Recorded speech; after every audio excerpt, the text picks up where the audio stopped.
Ray Cronise and Julieanna Hever, thank you so much for joining us on the Plant Trainers podcast today. Thank you for having us. It's great to be here. We would love to know if you have a moment of gratitude to share with us. And Ray, since you're new to the show, why don't you go first? Yeah, I think really the thing that I'm most grateful for right now is the fact that we live in this unbelievable time of massive communication. You know, what's going on worldwide now is the first time that scientists, engineers, physicians have been able to really tag team on a single thing. And so while short term, there are going to definitely be some downsides to it, I think long term it opens up to just a sort of exponential technology in terms of being able to really attack something at a global level. And it's the first thing we've ever really come together on. It's kind of like an alien invasion in some sense. And I think I have a lot of gratitude that this kind of thing happened now when we had this kind of technology to deal with it and respond to it. Yeah, and we are recording this now in the thick of things in March with an estimate release date of, more of the middle of April and end of April. And it will be interesting to see where we're at that time. But I think that since we're doing physical isolation and not being able to be social together, that, this is so much more than the telephone. And I think it's really helping people get through a lot of the mental challenges that people are facing right now, for sure. Yeah. And Julieanna, what about you? What are you grateful for right now? Yeah, I'm grateful for all of that. I do hope that in April, everything is back to normal. I don't think anything will be exactly back to normal, but I hope things have improved and we're out and about and, that the damage wasn't so bad. But, whenever I think of gratitude, the first thing, of course, I think about is my children and my family and, and just waking up and having the health that I have. Like every day you wake up healthy and it's like, oh, thank goodness. So I have a lot of gratitude. I'm kind of going through a whole phase of really focusing on what I'm grateful for, because it really does help when you're anxious and all this stuff is uncertain. It's really good to go back to what you have and who you are and who you're surrounded by and all the people that you love and can love. Absolutely. And we're grateful that everybody here is listening and that they're taking the time to invest in themselves like they normally do. And hopefully the listenership has grown a little bit because people have been at home and have had more time to listen to podcasts. And maybe those people who have been with us for the last 5 years may remember you from episode 41, where we talked about your plant-based journey and, being whole food plant-based and nutrient absorption and protein and B12 and all those good things. And we are so excited to just be able to be here, like you said, Ray, in terms of giving people through technology opportunities. And we really want to look deep into calories and micronutrients and nutrients today. And given all of those books behind you guys, for those people watching on YouTube that could see all those books behind you, I'm pretty sure you have a great understanding of the history of a calorie. Oh, yeah. Yeah. I mean, my message has changed tremendously since we spoke last, since I started collaborating with Ray. I mean, I would love to just kind of interject really quickly before we get into all of the details. I did spend, 10 years defending the nutrient adequacy of a plant-based diet because that's what most people were concerned about. Where do you get your protein? Where do you get your fill-in-the-blank nutrient? And when I came together with Ray about, almost 4 years ago, 3.5 years ago, and I started diving into all of the Healthspan and longevity research with him. And it blew my mind that there's this crossroads between the Healthspan and longevity evidence and what we have as a plant-based diet. And all of those myriad health advantages of eating plants, I think, coincide with the fact that dietary restriction without malnutrition is the only nutritional way we have ever extended healthspan and longevity in every model organism tested, from yeast to primates. So basically, what a plant-based diet naturally restricts or limits may be why it is so advantageous. So I'm no longer defending the nutrient adequacy. I'm no longer saying, don't worry, you can get this here and you can get that there. I'm more like, just eat vegetables, fruits, whole grains, legumes, mushrooms, nuts, seeds, herbs, and spices. And that's really the most you need to worry about. So it's kind of changed a lot. It's kind of exciting. I think that's interesting. I think that's interesting because so many people are worried about all those little nutrients and macronutrients and micronutrients. And we've always said we never counted calories I've never counted a calorie really, and I just ate a full variety of fruits and vegetables, the colors of the rainbow, and I figure I'm okay. And I love that you're about to tell me that I am okay. At least I hope. Yeah, and in fact, it's probably better than okay, which means, when we look at life, we really can look at life in sort of three segments. What it takes to get from, say, 0 to reproductive age of 15, what it takes from reproductive prime, which is approximately 15 to 20 years, and then what it takes to raise your youngest offspring, 15 years. So anybody looking for an ancestral diet, et cetera, evolution's pretty much done with you about 45 or 50, because you're no longer passing on your genes. You're no longer sharing your genes. So at that point, it isn't going to be part of that genetic code. Now, here's the part that's really interesting, which is we can survive on lots of things and make it to reproductive age. We can eat lots of things and reproduce. There's no world population problem right now, and there's a whole wide sets of sort of nutritional, optimal nutrition throughout the world. In fact, some of the poorest places with the worst nutrition still have some of the biggest populations, because that tends to track with education and with other kinds of resources, not necessarily with nutrition.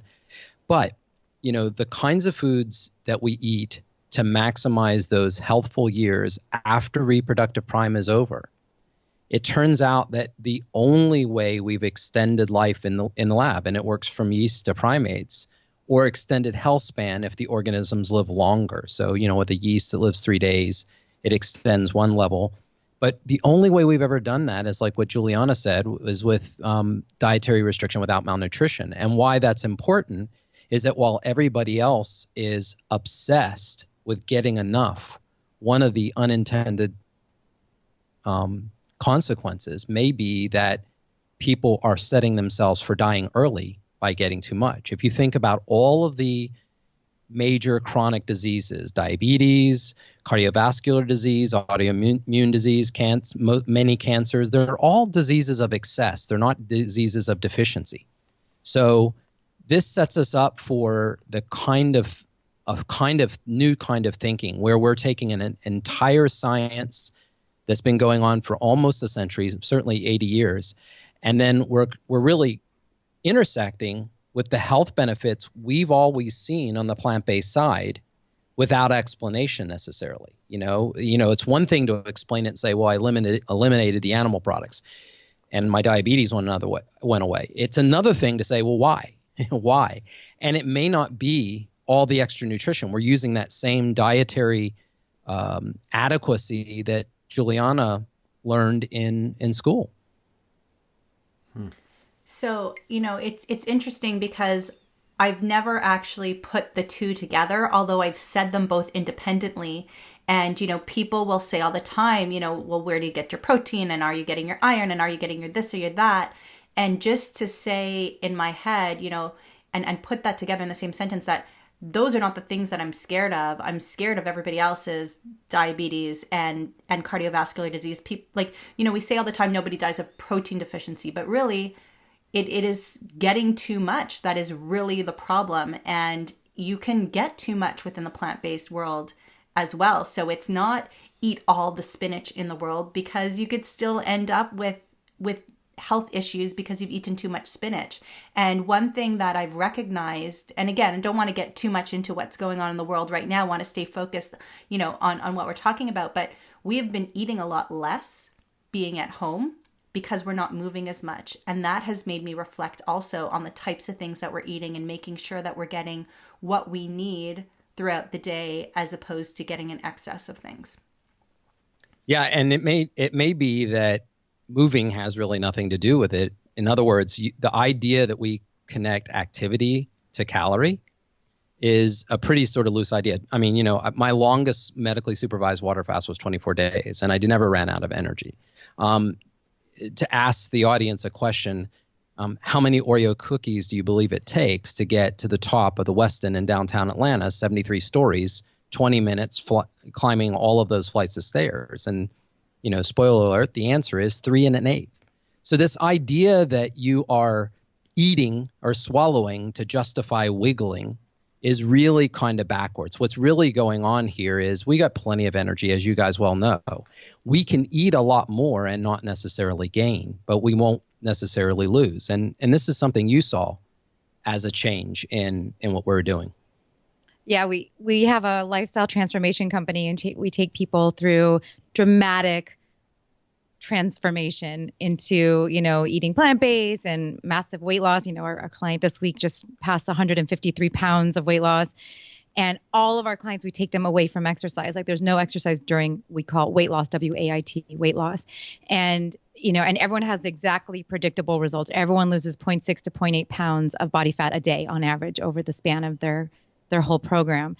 And it was mind blowing for me coming from a personal training background. And when I was working with clients and doing weight loss and everything before we started working together, of course, exercise was connected. That's what we were taught, like, calories in, calories out, all of that, all those energy equations. And it was mind blowing to see how those two physiologies compete, exercising and trying to lose weight. And I know we're not talking about weight loss, we're talking about energy directly, but it's an interesting thing to think about. Yeah. And one other way to maybe frame this so that everybody can see, just imagine that you were carrying around a full bucket and you were turning the spigot on. And, you're never noticing it's not over full, meaning you're not gaining weight. You guys are both lean. We're all, healthy weight. So the bucket's not getting any bigger, right? But how would you differentiate right now? How would you differentiate the difference between eating an adequate amount and eating an excessive amount if your thermodynamic bucket is overflowing, i.e. it's leaving your body as waste heat within 2 to 4 hours of you swallowing it? That's what happens to all the excess protein. That's why nobody's saying, oh, if I eat a lot of protein, I get fat. We've never heard anybody say that, have we?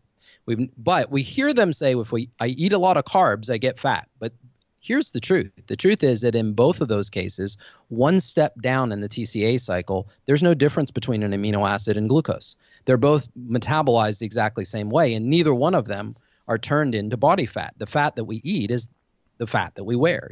I've heard John McDougall say that so many times, and I think it's true. But in the presence of these other things that are taking our metabolic time, we end up storing that fat a little later. And so when we look at this and we look at how we can sort of reimagine food, then go back and put those two things that you said that you hadn't put together before, which is, how do you know if your bucket's overflowing if it's leaving your body as waste heat and you're not aggregating the fat? Of course, if you have extra body fat, you can see that you have an excess. But most people are stable. Even people that are 40 pounds, 50 pounds overweight, they're not going to be 300 next year. They've been consistently overweight by a certain amount for a period of time. So the point is, if they're stable, if they're not constantly climbing, then the bucket's just sort of overflowing, that extra food that they're eating. Now, in order to get the benefits we see in model organisms, we got to have 30% less monkey chow. That's all they did, 30% less monkey chow, and we saw 6 events over 30 years of cardiovascular neoplasia, glucoregulatory issues, or cardiovascular disease versus 28 events in a normal fed, not excess, but normal. All they did was 30% less monkey chow. And what that says is a lot of times the food that we're eating might not be making us overweight, but it could be superfluous calories. And we don't have that concept that we count in our head. Now, when you're home like you are now, you're not just socially eating. Most of the time we swallow socially. Julieanna, you've talked about this a lot. Yeah, I mean, we do. We everything about food is social, and everything about socializing is food. And we always say food is the universal social lubricant because everything we do, from funerals and birthdays and holidays and everything, is surrounded by food. So it is very interesting right now, and I'm curious when this comes out, what's going to have changed. It's very interesting right now to hear all the people that are home. A lot of people are saying they're complaining because they're overeating because they're not used to having constant access to the fridge, and the lives are so different right now. And a lot of people are worried about gaining weight and eating too much and then not getting their exercise. So it's very interesting times right now. Yeah, and at the same time, if you think about it, we're home. But I think everyone's got a little bit of consciousness about the calories and a little bit of consciousness about the things in their, in their pantry or in their refrigerator, right? Because there's just this little bit of apprehension. What happens if the food supply were to run short? Because, you see some of these shortages. I don't believe that is going to happen unless there's a major economic event collapse. But other than that, what's really interesting is that I think people are going to have a tendency to just sort of eat a little bit less because it's just not as convenient, right? I mean, that's one of the things that happens when we go out to eat. They don't call it fast food for nothing. And, there's no reason why fast food couldn't also be healthy food. But the fact of the matter is we're doing it often to really, to socialize. It's just another form of getting together. We share a swallow, and so we end up in this idea where we end up overnourished, not necessarily overweight, but overnourished through all of these social touches that we have. And right now on a restriction or a lockdown, or at least consciously be thinking about it, it's like, really, do I need another bowl of rice right now? Do I need another salad right now? I mean, I could probably eat one and it'd be fine. But right now I might say, okay, I probably don't need another burrito. We had burritos today. So in general, does that mean that people are just eating too much food, period? I think so. I think more people die of overnutrition than undernutrition, and I think the statistics bear that out. Absolutely. And not only eating more than we need to eat, generally speaking, but more than of what we shouldn't be eating. So like more of the foods that are rich and, full of adulterants and animal products and all that stuff that promotes all these chronic diseases too. So there's like this whole excess thing happening. And to go back to what you said before, about, on a plant-based diet, you could overeat spinach, but even worse now in the last 10 years, or 15 since I've gone plant-based, there's this explosion of all of these foods out there that are vegan, plant-based. And, again, this burger, they claim this burger is exactly like a meat burger, but that's not a good thing because we want to get away from the meat burger for nutritional reasons, for health reasons. And here we are with so many options and so many different, how many different ice creams and cheeses. And I mean, anything you could eat, I could eat vegan like never before. There's been this huge explosion. And I keep saying, because it's so shocking to me, is that for the first time in 15 years, clients are reaching out to me that are vegan and have been vegan and are having the same issues as the omnivores that come to me for nutrition counseling and, hypertension and high cholesterol and high blood sugar, stuff we never saw really before. Because when you were vegan, you were eating healthy, like whole foods. And now there's just so many options. So times have changed significantly since we last spoke. Yeah, they have. It's super easy to be unhealthy eating those Oreo cookies that got me to the top of those flights of stairs. And so for people that want to go healthier, it's easy for us to just say, yeah, go on a whole food plant-based diet and you'll be fine. But how do we actually get people to move away from those processed foods that are not healthy and bring them into a healthier world where they could make the right choices that are going to get them to increase their lifespan, like you talked about in your book, The Healthspan Solution? So I've stopped. I'm not going to try to convince anybody to try to change anything, because I say you could lead a human to healthy, but you can't make them eat.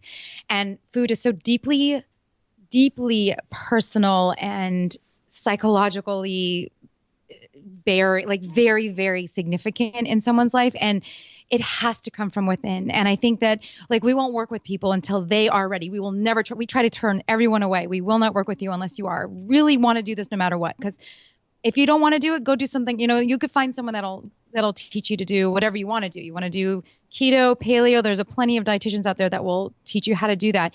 And, and vegan too. But I just think that if you want the information, we will teach you and shower you with love and information and how to and what to buy and recipes and meal planning and all of that, because there's so many amazing foods out there and so many amazing recipes. And like never before, talk about access. Not only do we have all these junk foods on the market, but we have unprecedented levels of options for recipes and cookbooks and blogs and podcasts. There's so many options out there. So it's really not hard. You just have to want it. And I think what happens, most people come to us because they've gotten to the end point where they have a major diagnosis. They've lost a family member has a diagnosis, or they're just sick of feeling, sick and tired of feeling sick and tired. So it has to come from within. I really have seen that, because no matter who I've tried to convince over the last 15 years, it never was effective unless it came from they wanted it. So let's give them a little bit more of an understanding of why they would want this. Explain to us a little bit about what the metabolic winter is. What's the hypothesis there? Yeah, so maybe just back up and say, well, let's just start with bury the lead, and let's just start with what we want them to eat, which is vegetables, fruits, whole grains, legumes, mushrooms, nuts, seeds, herbs, and spices in combinations of soups, salads, sides, and sweets. Boom, that's it. And in this case, sweets isn't dessert. Sweets are just like fruit dishes. So when you look at our book, the way we've divided our book is soup, salad, sides, and sweet. It doesn't matter what time of day. So we don't use time of day eating. So there's no reference to breakfast, lunch, and dinner because it's irrelevant. It's great for restaurants to know what to serve you. But when restaurants are closed, it doesn't matter what you eat the first thing in the morning. It just doesn't. Or if you eat the first thing in the morning, it really doesn't matter. Nutrition's not an emergency. The second thing is that, we don't have any nutrition information in our book. None. We have serving sizes, and even that we made it up. So it doesn't matter what recipe you pick out of our book, eat as much of it as you want. I mean, if you're binging every day, you'll see the scale will move and you'll know that you're eating too much. But it's exactly, like you guys said earlier, I eat and I don't worry much about that stuff.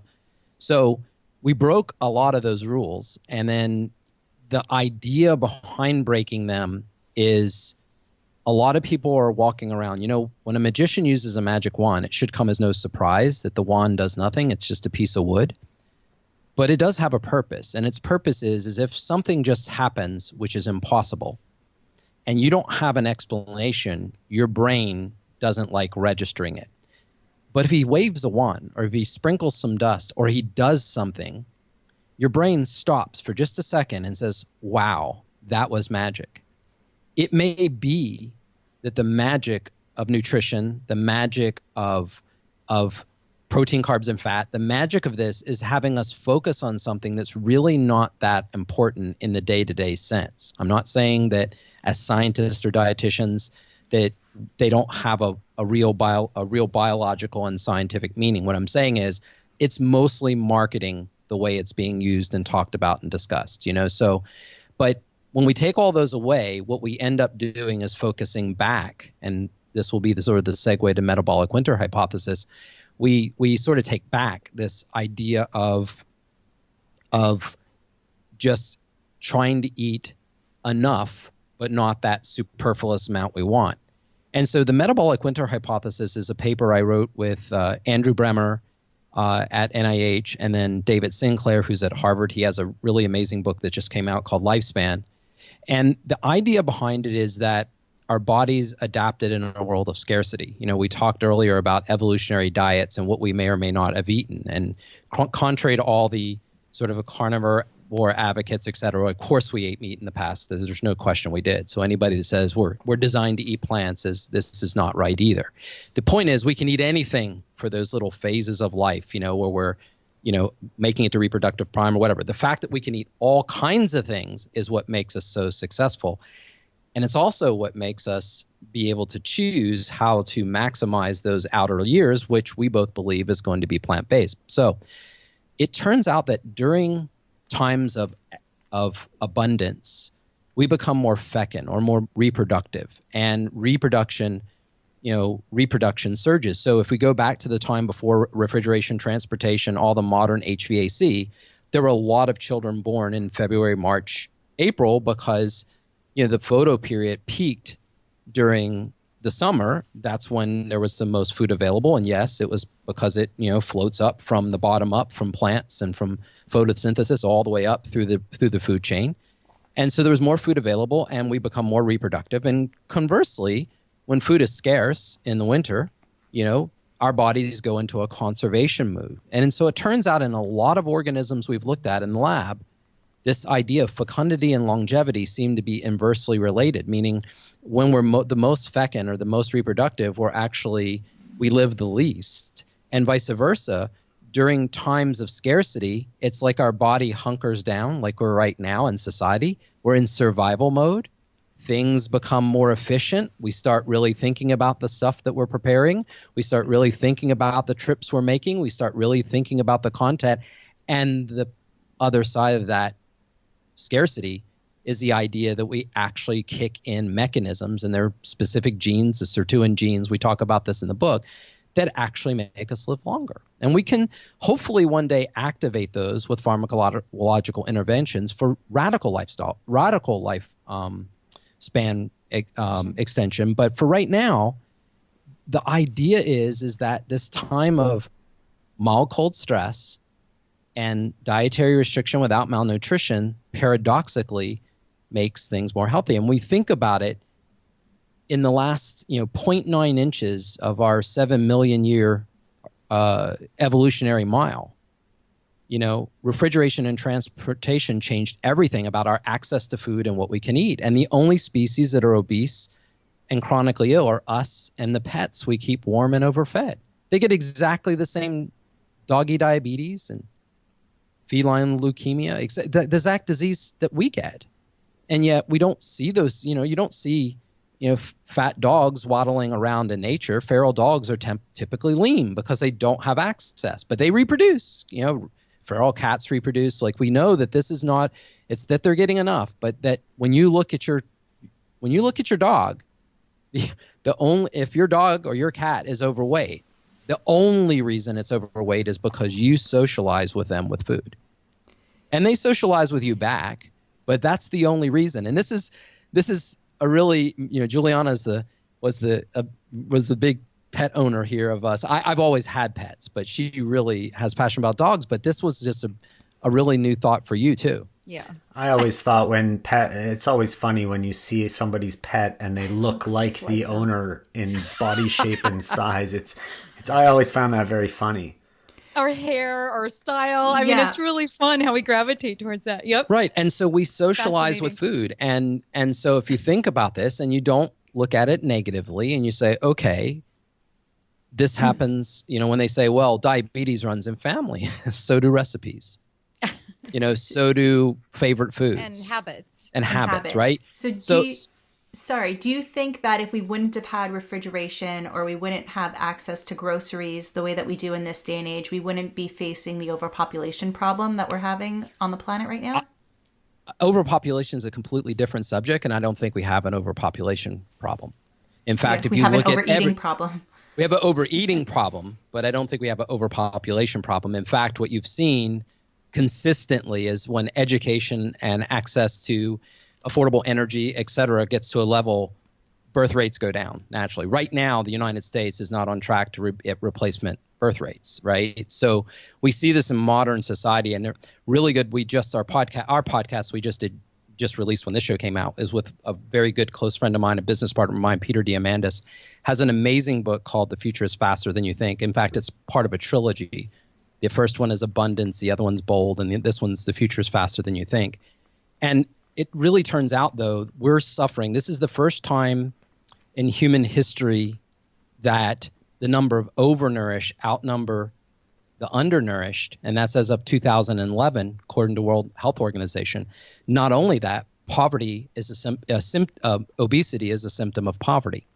And we got to think about that for just a second. I mean, what other organism has that problem? What other organism has the problem of obesity, too much energy? And in the nature, you might see it with, say, rats that live amongst humans or pigeons or squirrels or something like that. Obviously, we just talked about pets, but we just don't see this because the world is naturally scarce and our body adapted. And from an evolutionary pressure, we have adaptations for scarcity, but we don't have adaptations for excess. Excess came occasionally. But it was our access to food that probably regulated a lot of this. And so one of the things that when we look at this, one of the things that for Julieanna and I have done together is seen that, when you limit that food, a lot of those things correct themselves. Yeah. So if we didn't have refrigeration and transportation and food every single corner, every single time, this, everywhere, all occasions, all day long, 24/7, you can get delivery and all that. If we didn't have that, we would definitely have less overnutrition, less obesity, and less chronic diseases, for sure. That's the number one reason for all the problems. It's just opportunity everywhere, all the time, and a lot of social pressure. There's a lot of social pressure to eat. And that's the biggest thing we do with our clients, because everyone knows how to lose weight and how to reduce. It's all the psychosocial pressure around you all the time, this constant bombardment of What are you eating? Why aren't you eating that? Why are you eating? Where are you getting your protein? How could you not eat that? When was the last time you, like, so many questions. Like, it's just mind blowing how much pressure there is now socially when it comes to food. Yeah, you can't have a conversation without it coming up anymore either. Right. And wouldn't it be an ultimate irony? Because I came to a plant-based diet purely from my own selfish health. I was overweight and I had diabetes and I did not want to be sick and overweight. And I stumbled into this. I mean, I tried lots of other things, and it wasn't that I wasn't doing them correctly. I just wasn't getting the results that I got with this. But wouldn't it be the ultimate irony that there's so many people, I have the history of even the vegetarian and vegan movement, so one of my first books by Cheyenne starts in 1742. So they were already starting to talk about that. And what was really interesting is 200 years ago, the way the ethics of this worked was that people were trying to live, and it was part of the temperance movement. People were trying to live more in a better state. For obviously in this case, it was for a god, right? So there was lots of other kinds of rules, and that saving animals, not eating animals, or being savage was just a byproduct of living a better, more moral life. Okay, so that's kind of the genesis of the vegan vegetarian movement. And as we fast forward through the temperance movement, it sort of goes to a crescendo during Prohibition, and then eventually we outlaw alcohol too, and then that comes back. But now we move forward, and I think it would be sort of an ultimate irony that we have all of these people now that feel that that feeling compelled to not eat animal products for sort of a what I would say a not cruel mission, but they say a not humane mission. And I don't want to call it a humane effort. And the reason why is you can't take the human out of humane. And so now if we're creating whatever burgers that have the same profiles and the same kind of deleterious effects that we see in the meat products, and then we say, well, but we're not killing any animals, but we're having our fellow humans die early of a preventable death, to me, this seems like a really flawed philosophy. And so what Julieanna and I want to do is we set as our goal maximum human flourishing. We want humans to flourish. We want them to be well. We want them to be healthy. We want them to be happy. And we're eating plants. So, that other just sort of roll downhill, when it comes that way, but when you turn this goal around and make it truly a humane effort is, has to involve human health and human well-being. And I'm not happy with the idea that Julieanna 10 years ago, well, I'll let you describe how your clients have changed over the last decade. No, I already said that. Okay. That it's just been that now all of a sudden, because of those products, because of the excessive amino acids, because of the excessive saturated fat, all the sugars and stuff that people are still eating now have been able to introduce back into the diet, we're seeing the same health effects. Yeah. So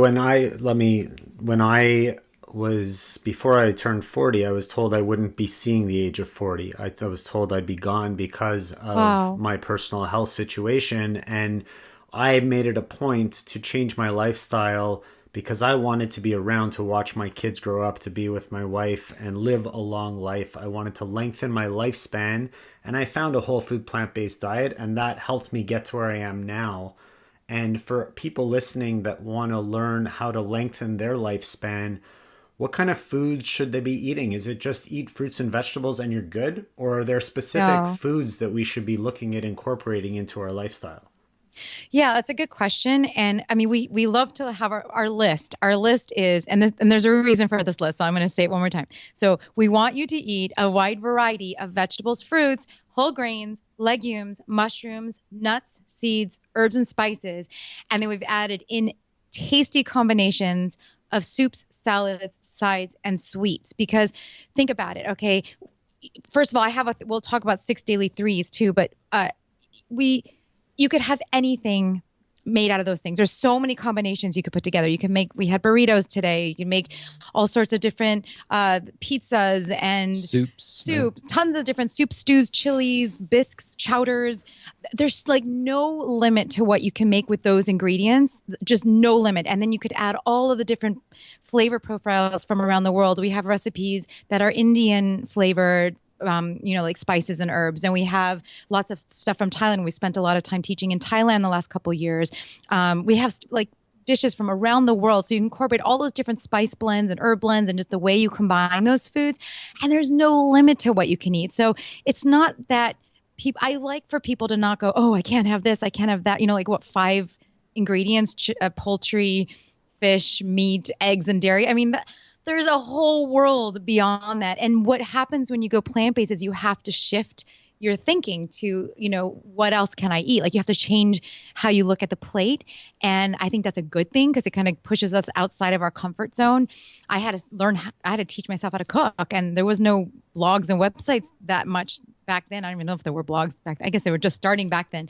And so it's like I had to learn how to cook and like, what do you make? And I had a couple cookbooks to start with. And all of a sudden, a few minutes later, the publishers asked me to write a book and asked me to do 50 recipes. And I'm like, I don't know how to do a recipe development. So I literally taught myself how to cook. And that's how easy it can be. It doesn't have to be complicated, and it doesn't have to be gourmet and fancy, and it doesn't have to be expensive. There's this whole spectrum of food that you could eat, from very simple, very affordable, very staple, all the way to very elegant and gourmet and, complicated in terms of recipes. So we talk about that. Like there's so many ways to make amazing, delicious food. The other thing is the 6 daily threes. So I like to have people kind of prioritize. So if you're thinking about all those different foods and all the things, what do you want to think about on a day-to-day basis? And so this is like the foods that will give you nutritionally unique profiles that you may not be able to get everywhere. So one of them is legumes.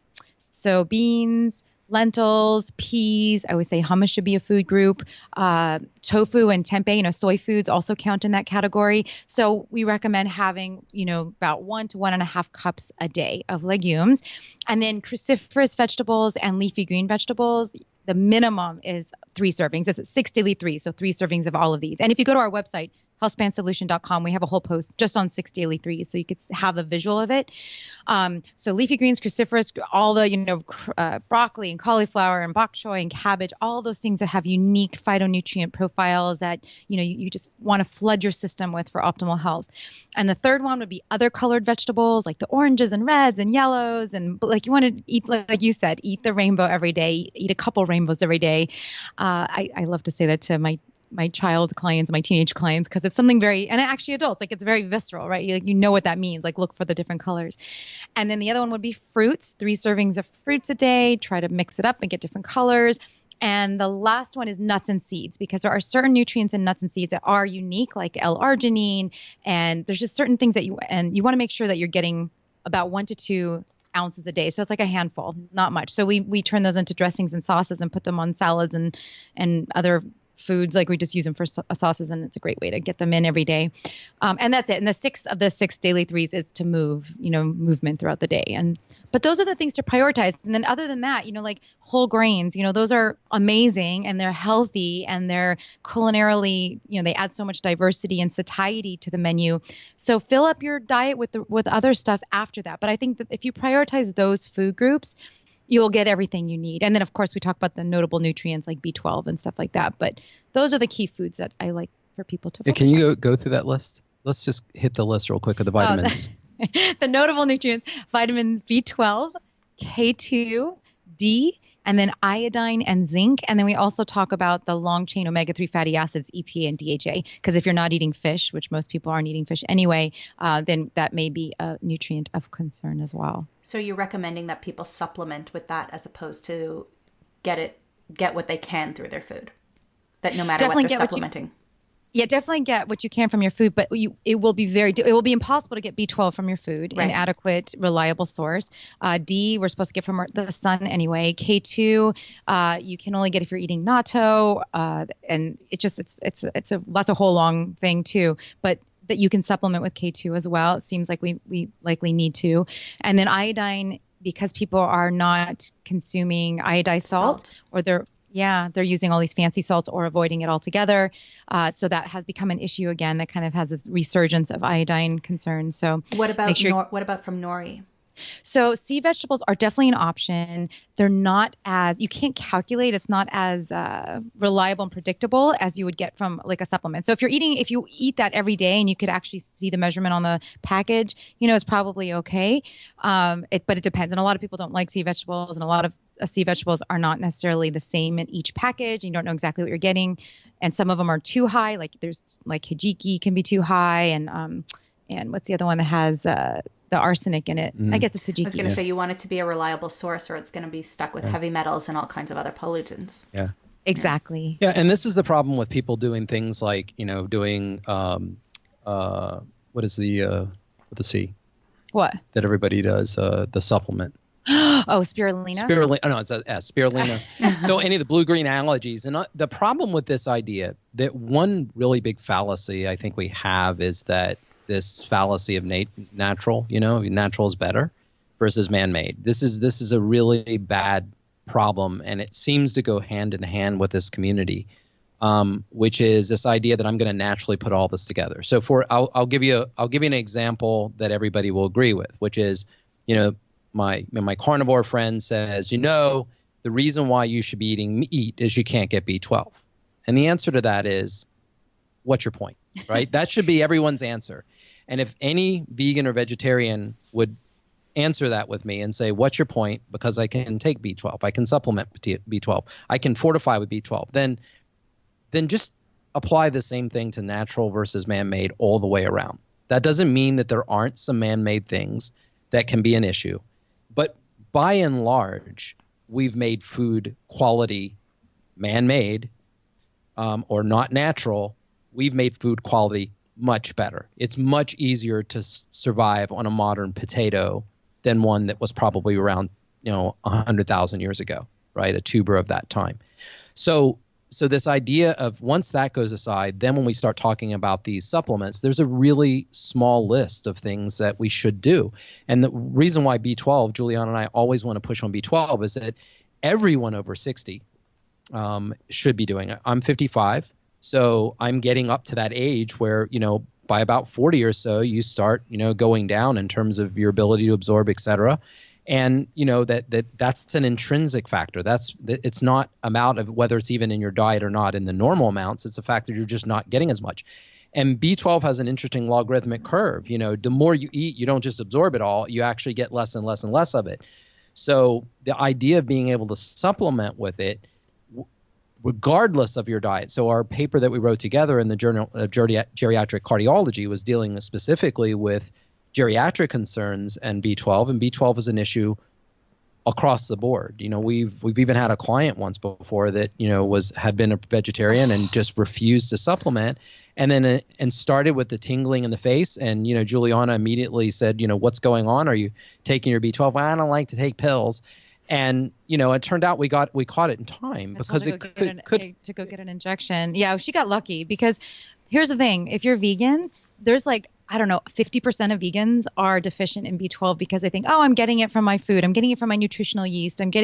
And no, it's a big problem. And they don't know it because it's hard to test for. And it's delayed. Time. There's a lag time, So as we look through this nutrition portfolio, on one side, you heard the beginning of our message, which says, okay, let's not worry about all this superfluous nutrition that we really don't. So just drop the words protein, carbs, and fat.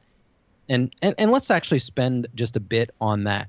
Why do we say, don't ever say the word? Go ahead. Sorry, before you get into that, we didn't cover the omegas. And okay. I wanted to talk before we move on about the omegas and in terms of flax and chia seeds and hemp hearts and all that. And is that okay? Are people getting what they need? Is it transforming in the body the way it should? Or is that actually necessary to supplement with? So the truth is we don't know exactly yet. What we do know is that vegans or anyone not eating fish tends to have lower levels of the long chain in their blood. So here's how it works. If you take it in from plant sources, like you said, hemp, chia, flaxseed, walnuts, soy foods like tofu. If you're taking in the ALA, which is very important, ALA, alpha linolenic acid, is the precursor. And what happens is it goes in, you absorb it in your body, and it elongates into the form of EPA, and then elongates even further into the form of DHA.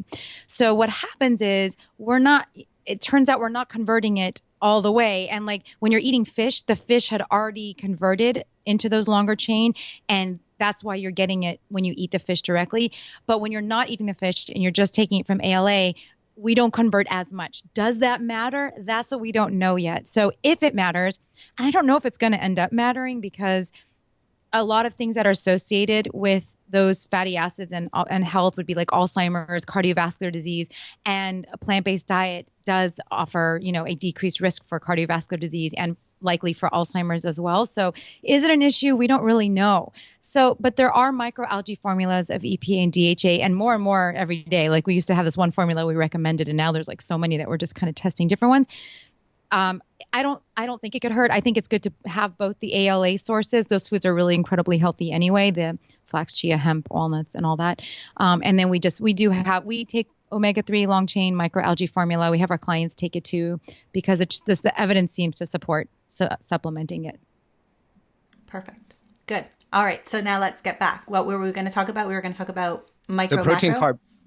Protein, carbs, and fat. So, there's a concept that really is important, and it's used a lot in longevity research, which is the idea of a food being isometabolic. In other words, I think most people at this point would accept that eating an apple is not metabolically similar to drinking the same amount of calories of apple juice. Is that a reasonable assumption you think most of your listeners would say? I hope so, yes. Right. Yeah. Right. So, to us, neither one of those sounds scary. Apple juice isn't poison, but it's sugar water, right?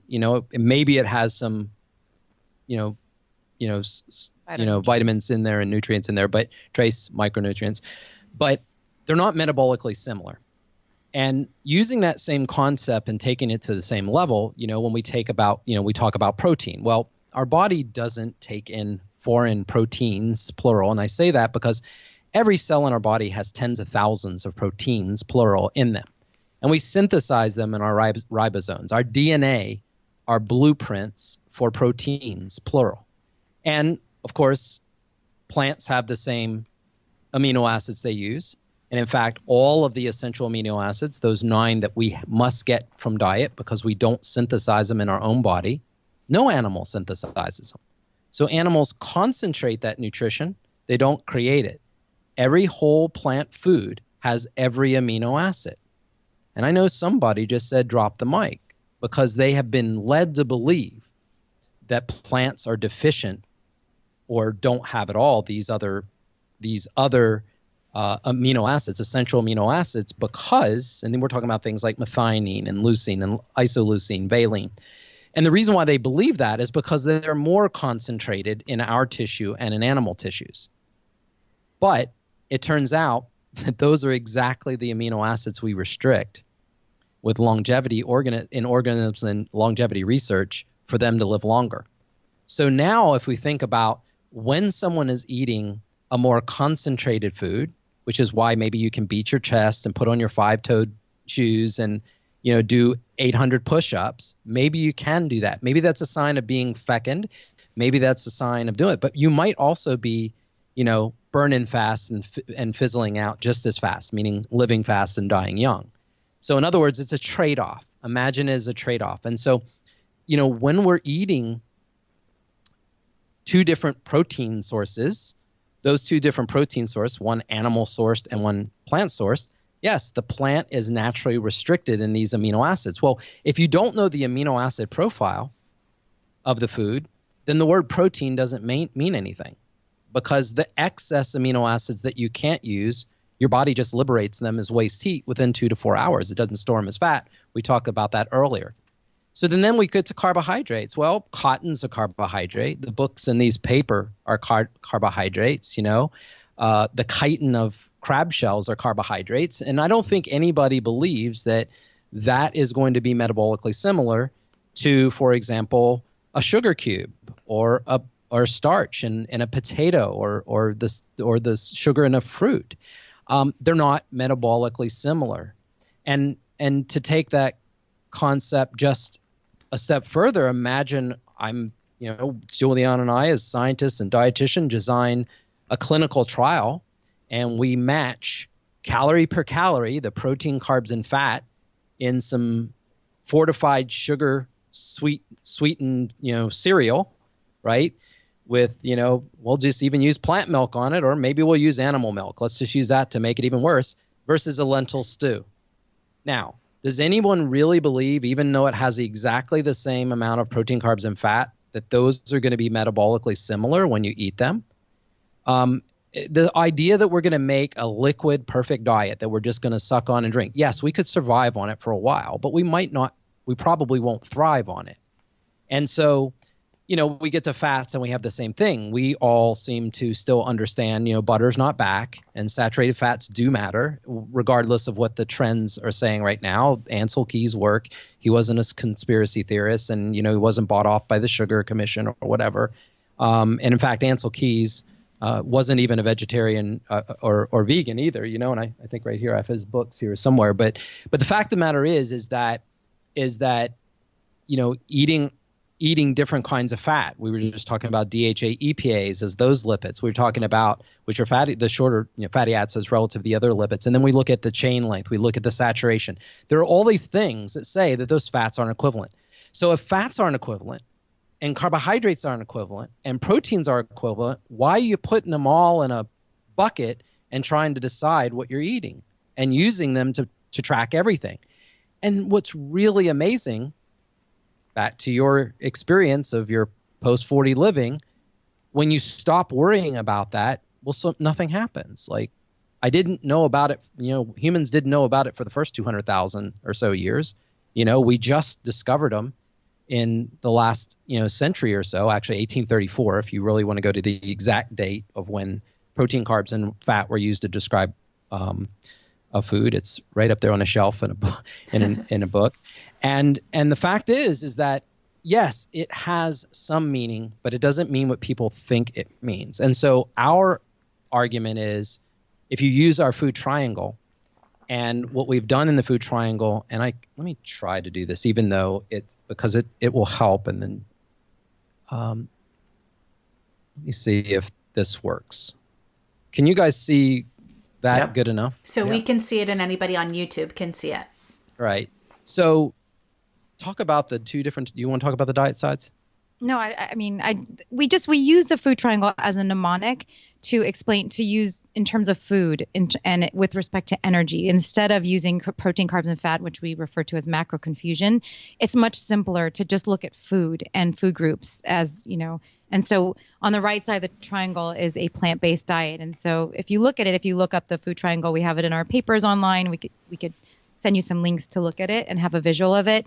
It's a new way to think about food instead of using macronutrients, which just make everyone confused, from the layperson to all the media and all the way up to researchers and healthcare providers. Right. So at the top, for those listening, at the top of the food triangle, leafy greens, cruciferous vegetables, stems like asparagus and celery, mushrooms, bulbs like garlic and onion. Down one descending side, down the left side of the food triangle, you're increasing the energy density of the food with meat, egg, dairy, poultry, fish, and shellfish, things that generally store energy as fats, but we're not calling them fats, but they're just generally over there. Down the right side of the food triangle, you see fruits, cereals, pulses, legumes, starchy vegetables, and those generally store energy as carbohydrates or sugars or starches, and nuts and seeds are the exception that also store them as fat. Now, what you find is a paleo diet eats down the left side of the food triangle, and you'll see that on the left side of the screen if you're looking at it. And, they probably do lose weight. They restrict their diet. If you restrict the calories in your diet, you can lose weight. You can feel healthy, and you may even feel more fecund. You may feel really good and reproductive. The Western diet at the top is bottom feeding, and that's how we normally eat. Burgers and fries, pasta and meat sauce, fish and chips, curry and rice, steak and potato, right? We bottom feed because food was economically scarce. And then down the right side, or the vegan side, we go there. So anyway, we just wanted to make sure you look at that, because in vegetarian and vegan, we can sort of come up with an alternate. And we go into this in our book. And then with that, you can really think about eating on the right side of the food triangle and not worrying so much about this protein, carbs, and fat. Yeah, and for our listeners that want to get the book's called The Healthspan Solution, How and What to Eat to Add Life to Your Years. And we'll put a link to that book in our show notes at planttrainers.com. Perfect. So we would love to thank you. We would love to. Oh my gosh. Are you hearing what's going on? I've had so much information now and I'm trying to process it all. We want to thank you so much for taking your time today to talk to us about this, to let us know about, all of these findings, all of this history that you've acquired, not only on your bookshelf, but in your minds as well, and processed it and put it out there. We encourage people to get a hold of your book. And where would you like people to go if they want to learn a little bit more about some of the things that you're offering? Thank you. You can join us at healthspansolution.com. We've got our podcast link there. Our social media is all there. Everything's all there. Podcast is Science and Saucery. Yes. Cool. And we'll link to all of that in our show notes at planttrainers.com. Thank you both, Julieanna and Ray, for being here with us on the Plant Trainers podcast. Thank you so much for having us.